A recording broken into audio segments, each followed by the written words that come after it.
The plasma beings are here. They may be abiding within your holy temple, talking to you and awakening you.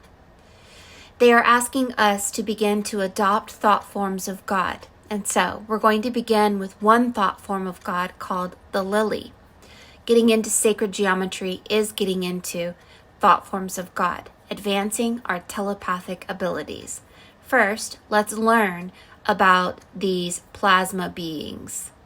When we see plasma beings in the intuitive art, they often take on the shape of the top of a star with like a unicorn horn and the two ears of a unicorn shining bright like a star, or like this sacred geometrical shape, the lily.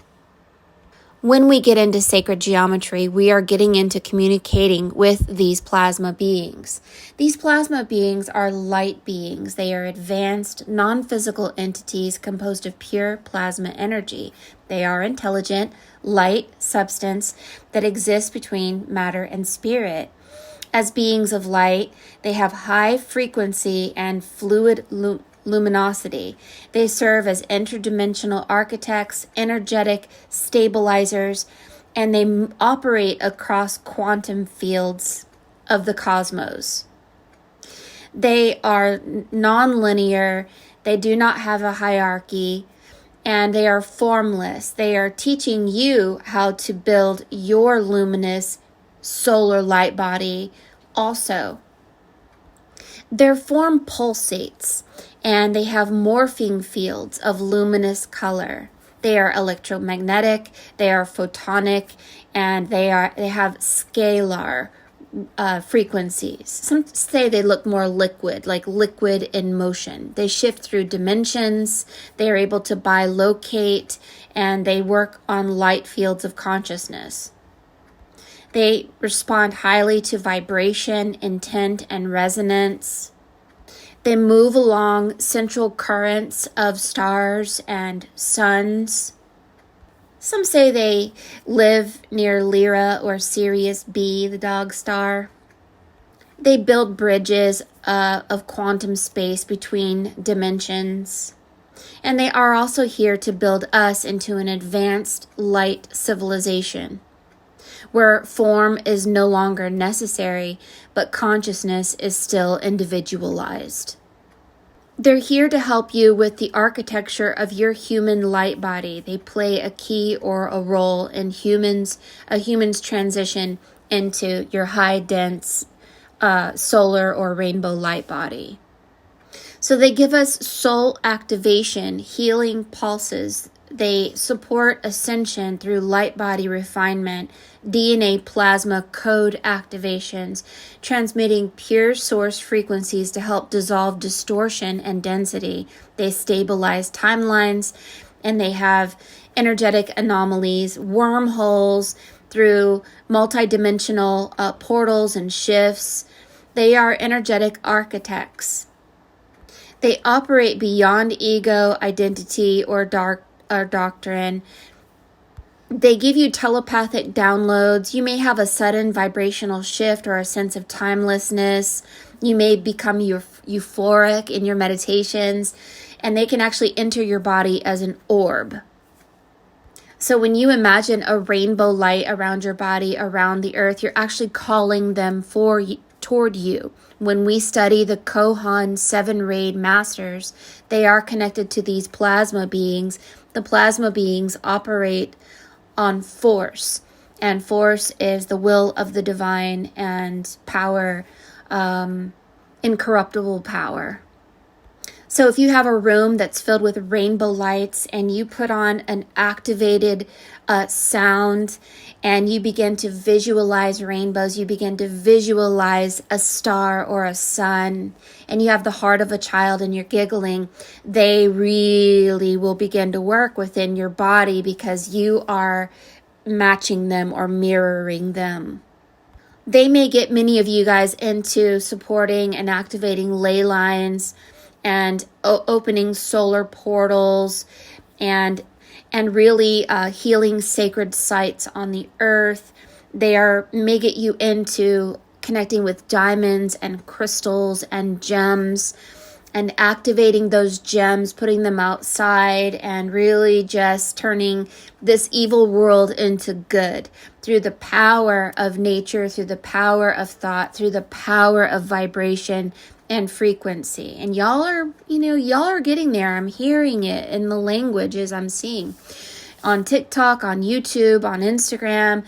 Y'all are starting to speak like interdimensional beings now.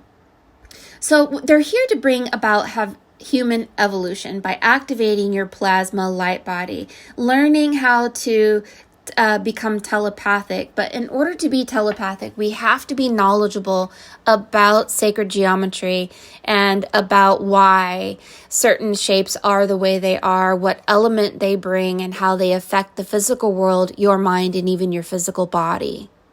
So they are your cosmic oversoul council. They're called interdimensional light beings or higher dimensional light councils. They have many names. I mean, literally anyone who has ascended past the human form and didn't reincarnate and have activated their solar light body, they become mirrors of the divine. And they work for the divine and they do the will of the divine because they learned that dualistic thinking, selfish thinking, doesn't serve the collective. So anyone, if it's an ascended master, they really shouldn't even have a name. They are just plasma light body beings here. They're telling me that they are keys that open certain doors that have been locked to us for a long time. And they're showing me a dam. And this dam is water's being held back. And all of a sudden the dam is released. And information is and we're overwhelmed by the information. And we're tired of studying because it's too much information and knowledge. But they're just laughing and they're saying, no, go ahead and just study and have fun with it. And this one particular shape that they want us to get into is called the lily. So let's get into it. Sacred geometry symbols have its roots in ancient Greece and even further back because there is a belief that God, when creating the universe and everything in it, used a consistent kind of geometry in repeating regular shapes as the building blocks of existence. So sacred geometry, therefore, places meaning in these shapes, these ratios, and these proportions, and they have holy significance. They're not just shapes, they are sounds, and they're not just sounds, they are, I hear the word tones, they are tones, they are colors, and they can help you manipulate your reality. These shapes can be found within your human body. So the thoughts that you think can actually change the shape of the water already within your body so that your holy temple becomes holy. So in this meditation, I would like for us to really just study and think about the lily over our body, because the lily is something that births new life. Activates your solar light body. And so it brings the worshiper closer to God. And what does that mean? It means that you are rising above dualistic thinking. You're moving into the realms of the ethereal ones. And so there's many different sacred geometrical shapes, the seed, the flower of life, and all of these shapes are a communication. Do you know what it's saying when you look at it? When you look at these shapes, do you know what it's communicating? Because if you don't, then we have not advanced to fifth dimension thinking. And that's where we are. The numerology connected to these shapes, whether they are straight lines or circles, are definite communications about the visible and the invisible world. Let us learn how to draw the lily, and then let us imagine the lily over our body. There's many shapes we're going to learn, many plasma shapes that we're going to learn, and they will be communications to your higher self also. Since these plasma beings are showing up in y'all's art, it's obvious they want to communicate with us, and we can't communicate back unless we know what that language is. When we look at these geometrical shapes, there is a void in the center. The dodecahedron on the top right represents ether, contacting the gods. The merkaba is the vehicle for traveling to the gods. The fire tetrahedron to the left is manifestation, making things happen. And the hexahedron represents grounding into the earth and the root chakra. the egg of life, the fruit of life, the Metatron's cube, the vehicle or the vesica piscis, the seed of life, the germ of life, the tree of life, the merkaba, the 64 tetrahedron, the flower of life, all are about building new worlds, bridges, opening dimensions, or closing those doors, activating you, manifesting reality, or destroying. So when we're working with these shapes, it will speak of one of three things: destruction, creation, or sustaining. And so when we are envisioning these shapes, it's a communication. Are we wanting to get rid of something and then use Brahma, the creator, to create something new? And then how do we sustain it? And what shapes do we use to make that happen? But before we can do that, we need to get closer to God. And that's why we're learning the lily shape today.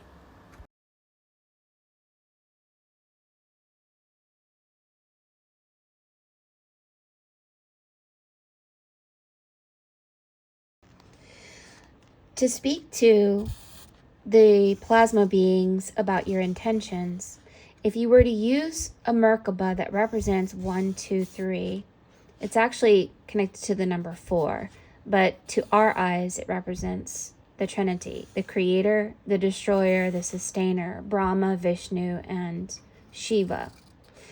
This is the merkaba that represents water and fire, and it's your vehicle from you to God.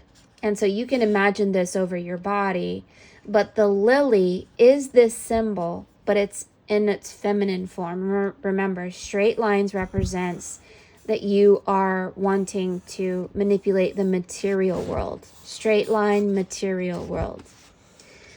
But the vesica piscis, or the lily, that is the triquetra, which is tri means 3. Remember, Vishnu, Shiva, Brahma. So the triquetra represents a symbol that looks like this: 3 eyes. And when you do that same symbol under it, like this, now you have the triquetra up and the triquetra down. So basically you have the triquetra up and you have the triquetra down. But the top triquetra is much larger than the bottom here. And it has a circle in the center representing the void. And the void represents where all power exists. So this lily is large and then small, and then a circle in the center. And so it's something that you imagine that gets you closer to God. So you can imagine your merkaba, which is fire and water, or the triquetra, wisdom, power, and understanding. This one larger, this one smaller, with a circle in the center. It's called the lily in sacred geometry. It brings you closer to divine thought. All right, so you want to put this over your body. Imagine your merkaba, and also imagine this in your heart or over your body. Make it smell really beautiful.